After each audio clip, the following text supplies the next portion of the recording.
खुलुमबाय inside any बर'आव आं नोंथांमोनखौ बरायबाय गहपुर हालामनि हेलेम थानानि सिङाव थानाय टकबारि गामिनिफ्राय झारखंड आरो कचबिहारनि सा-8 सिखाव फालांगिरिफोरखौ पुलिसनि मोनसे हानजाया हमनो हायो।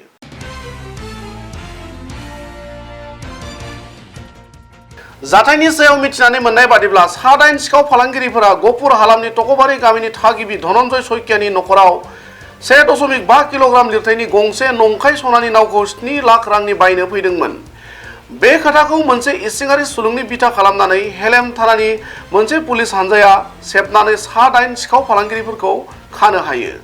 पुलिसजों खाजानाय सा-8 सिखाव फालांगिरिफोरखौ झारखंडनि विजय कुमार महातो, अरुण कुमार, मुन्ना कुमार, दीपेश कुमार, रोशन कुमार, अमित कुमार राम, मुर्शिद आनसारी, सोनाब बेंगल कचबिहारनि शफिउल महम्मद आरो आसाम गहपुर टकबारिनि धनन्जय सयकिया होनना मिथिहोयो।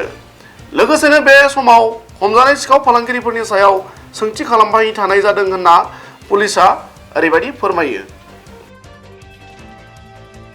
ঘটনাটো আমি খবৰ পাইছিলোঁ যে টকবাৰী মানুহ এজন চন্দা মাৰিবা কোনোবাই উঠাই নিছে গাড়ী।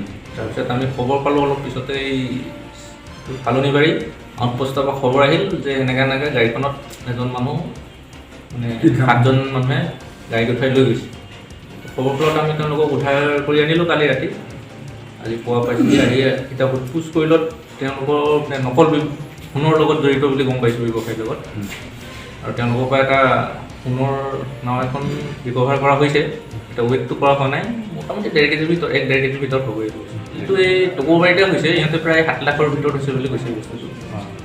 আমি তদন্ত কৰিলে সঠিকটো গম পাম। এতিয়া এই মানুহকেইজন ক'ৰ পৰা আছিলে যিকেইজন ধৰিছে? এইজন প্ৰায় ঝাৰখণ্ড, এজন কোচবিহাৰ, প্ৰায় ঝাৰখণ্ডৰ এজন ৰাঁচী আছে ন, মানে সোণৰ নাও কিনিবলৈ আহিছিলে। হয়, এতিয়া সোণৰ কেনেকৈ ক'ত কি হেৰি পাইছা নাজানো আৰু বস্তুটো এতিয়া ওলাবহে সোধ-পোছত। এতিয়ালৈকে আমি পোৱা নাই, আজি ৰাতিপুৱা আনিছোঁহে সিহঁতক। এতিয়া সোধ-পোছ কৰা হ'ব সিহঁতক, এতিয়া পোৱা হৈছে। বাকী কি বস্তু উদ্ধাৰ হৈছে? আৰু বাকী তেওঁলোকৰ মোবাইল কেইটামান আছে, তেওঁলোকৰ পাৰ্চনেল মোবাইলে বাৰু এইকেইটা। তাৰপিছতে নাওখনে পোৱাইছে বাকী, আৰু গাড়ী এখন আছে যিখন গাড়ীত তেওঁলোকে কোচবিহাৰৰ পৰা ভাড়াত আনিছোঁ বুলি কৈছে।